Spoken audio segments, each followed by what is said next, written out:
السلام عليكم خاوتي، مرحبا بكم. كيما راكم شفتوا التصويره هذه الاولى، على بالي بلي راح تنخلعوا، ما تنخلعوش. ننتقلوا الى اهم الاخبار اللي راح تدور في بلادنا. ما تنساوناش بالجيم، بارطاج، كومونتير. اول خبر واللي هو بمناسبه يعني شهر رمضان المبارك، ومازال فما قلناش حمد بسم الله.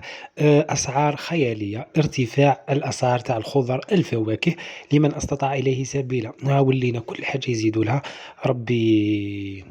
ربي يكون معنا ويكون مع كل فقير الله غالب. هذه هي بلادنا، كي توصل المناسبات وهكا ما بين الناس يديروا الرحمة وشهر الغفران وهذا، هما يكلبوا ويزيدوا. بلا ما نهضر على الترونسبور ثاني، راهو كارثة. الترونسبور راهو ما كاش كاع عيتك. إلغاء عيد الأضحى في المروك. المغرب حالة يرثى لها. الرئيس الملك تاعهم قال لك عيد الأضحى هذا العام راح يكون مكاش، يعني الغاوه. قال لك أنا نذبح برك وشغل يذبح هو، زعما شغل نيابة عن الشعب المغربي كامل. الشعب المغربي لا ما نطوش للملك تاعكم غير ما كان له نوضوا له.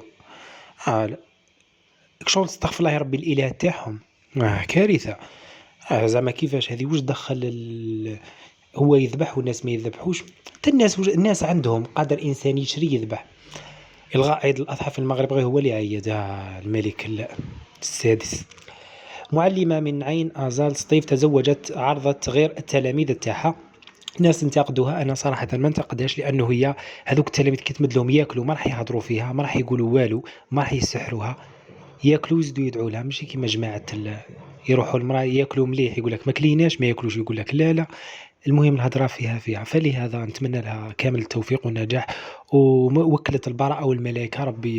ربي يفتح عليها بيبان الخير. عرضت غير هي والتلاميذ تاعها. خوتي، كانوا ذوما الاخبار تاعنا لنهار اليوم. وبخصوص هذيك المؤثرة اللي صورت هذاك الفيديو، غندخلوها للسجن. سلام.